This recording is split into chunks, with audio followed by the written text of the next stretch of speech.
Hello, hello, and welcome back. It's lovely to be joining you again on both your listening platforms and on YouTube. I had a great response. I thoroughly love hearing feedback from those of you that listen. And last week, I think, if I remember the number correctly, I had about 205 listeners, which I'm just bowled over when I get those numbers each week, because I say all the time, do you know what? If one thing I say, whether that's on the podcast or whether that is in my WhatsApp group, on my Instagram stories, if one person is affected in a really positive way as a result of something I've said or something that I'm doing, then that's me. That's made my day. So having 205 listeners last week, since I took this podcast solo, that's the biggest number of listeners I've had. And the feedback I had from last week's episode, which was about gratitude and having an attitude of gratitude and how I practice gratitude, such lovely feedback. And it really engages people in the WhatsApp group to ask me questions, to dig in a little bit deeper on their gratitude practice. Quite a lot of words. And also maybe begin their journey with some of these things as well, because I'm a long way down the road now of personal development, therapy, and it's never done. And I posted on my stories today that I 95% of the time love the fact that this is an ongoing work of progress. The other 5% is probably during my period or PMT phase where I'm just like, oh, this is just too hard sometimes. The rest of the times of the month, I love this process that I'm on, where I'm just gently peeling back layers all the time and getting to know myself each and every day just that little bit better. So being able to share all of these things with you and support all of you, albeit via the podcast, via the free WhatsApp community, or in other capacities that I work, makes me feel immensely happy. So this week's episode is all around trigger stacking and the tipping point, as I call it. And when I work with my clients, we call it the tipping point. And what I mean by the tipping point is that moment where we topple over. So if you can imagine some bricks or a Jenga tower or something like that, and as we go through the day, we're gently stacking things to the point where we tip at the end. And that tipping point can be something as simple as someone saying something to you in a way that you didn't appreciate, someone leaving a plate on the side, not putting it in the dishwasher, getting in your car and someone's used your petrol, or the irritating things, but not the end of the world irritating things.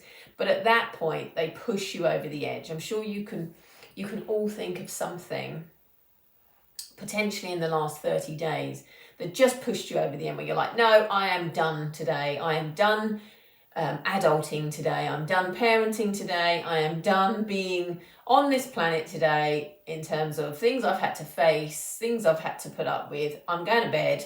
I'm going to get in the bath, whatever. I'm going for a walk or whatever, because you have just tipped over. You have had enough.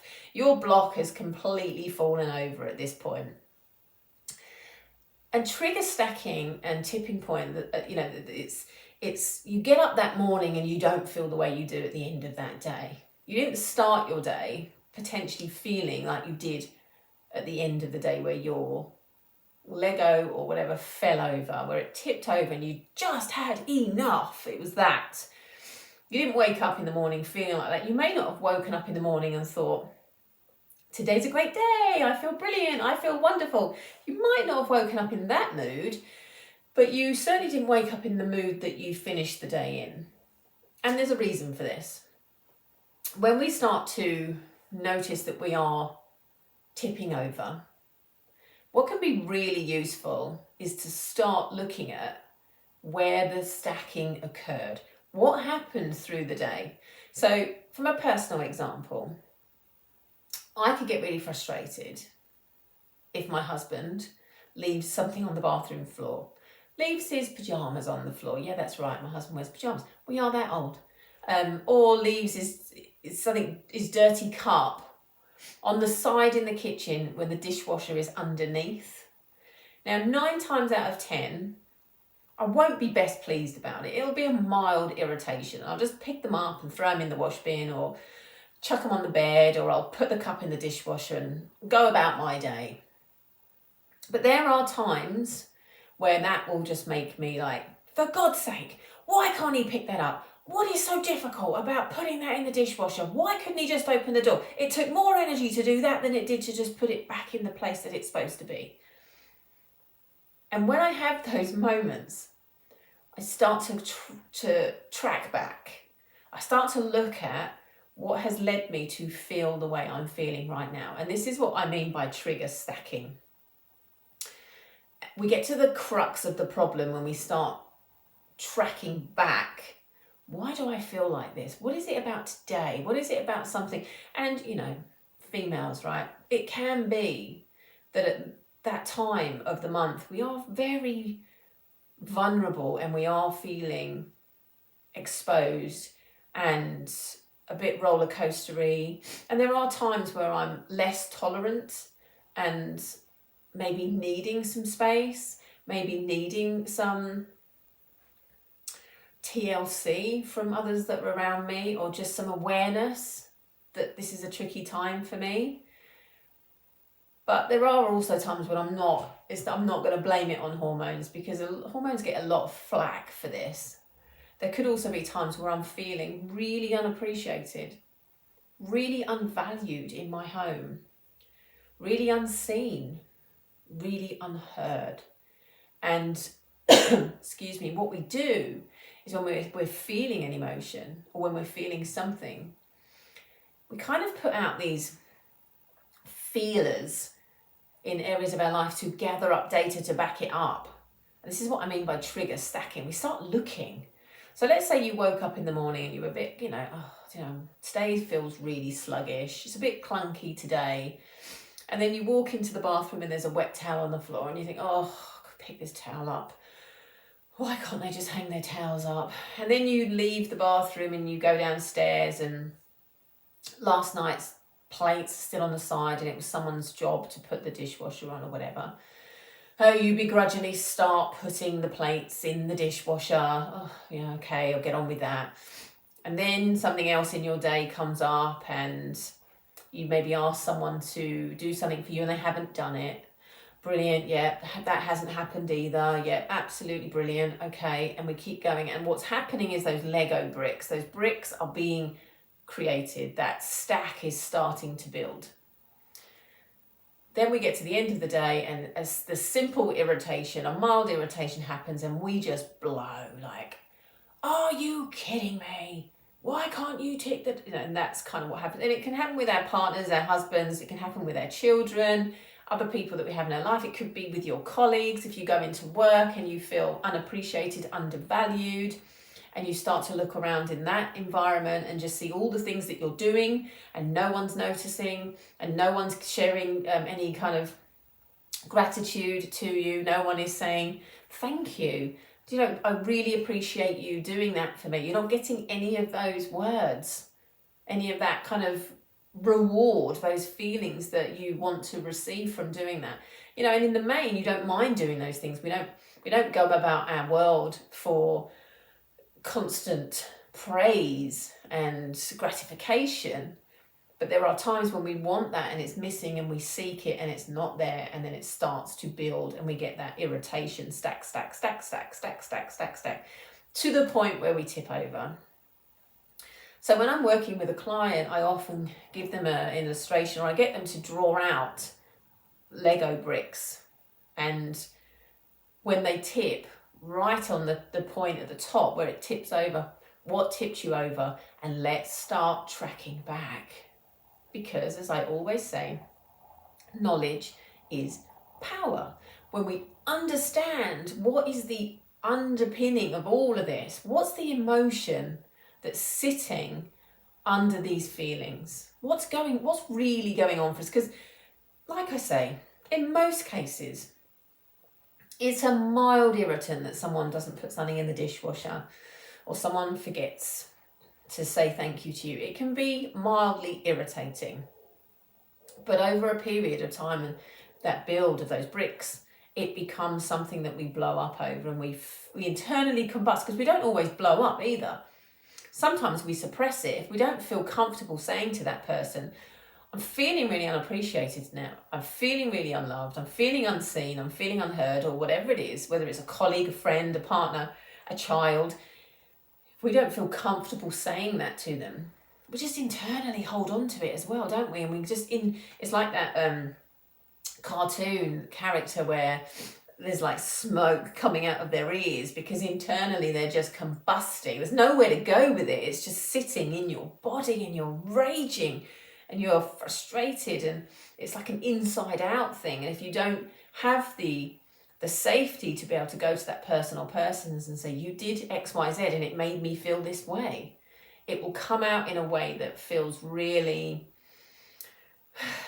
unhelpful to you. It comes out in a sharp tone. It comes out in an irrational outburst, or in a way that doesn't articulate you effectively, in a way that you haven't got your point across, because it was never about the plate on the side.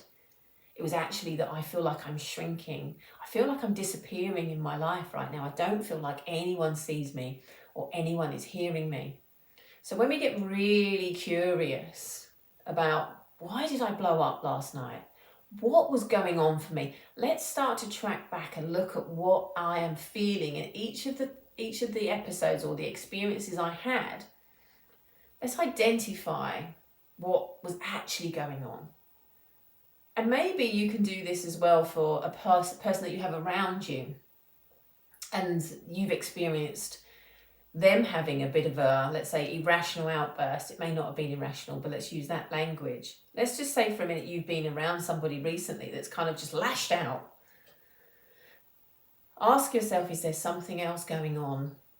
Is there something boiling up in that person? Do they need you to just say to them, what do you need from me right now? And I'm not going to speak, I'm just going to listen. What do you need from me right now? How can I help you to feel the way that you want to feel? Because we do have the power as well to also open up our hearts to people that are feeling and are internally combusting as well. So just for today, what I want you to take away from this podcast is the curiosity again. The curiosity to be open to seeing what's really going on for yourself, first and foremost, but maybe others around you as well. Adjusting your gaze to, what's really happening for me? What was I really frustrated about in that situation? Think of a time recently where you just felt really cross, really irritated, really emotional about something, and you couldn't quite understand. You were in conflict, like, because it's just this. I don't understand why I'm so angry about that, but I am really angry about that, whatever that is. Get curious about what that represents, actually. Dig in. And you can journal on this. You can journal on let the rage out first.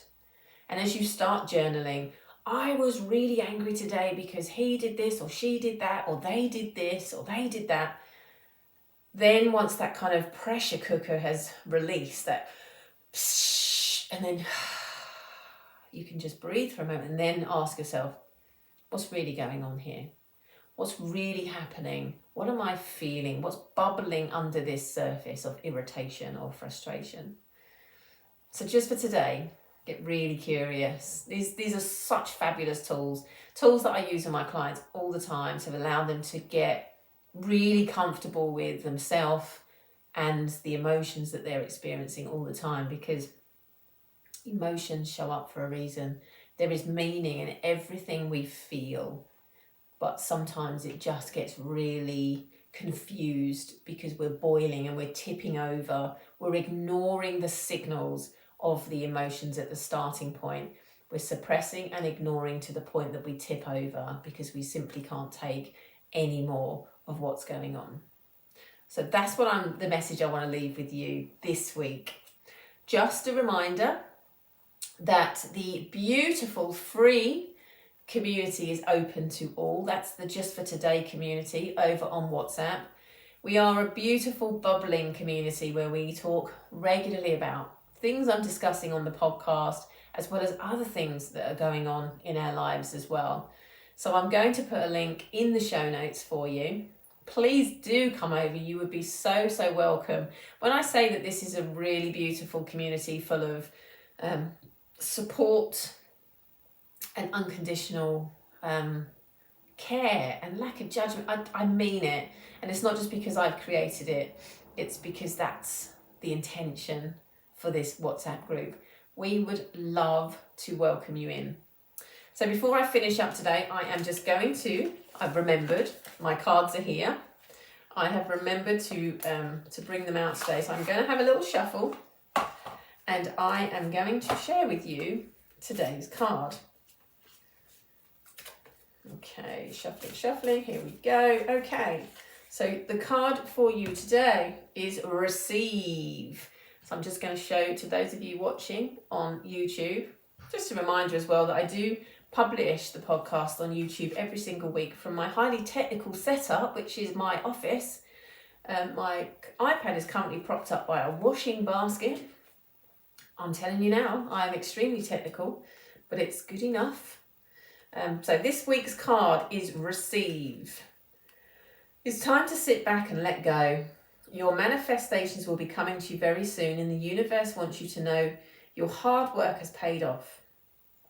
Keep raising your vibrations and feeling joy and fun each and every day to help bring this manifestation into fruition. Also use this card as an opportunity to check in with yourself. Are your arms open to receive? Are you co-creating with the universe and now stepping back to allow the universe to meet you halfway? So that is your card for the week. Let me know if that resonates with you at all. And I will look forward to chatting with you again next week.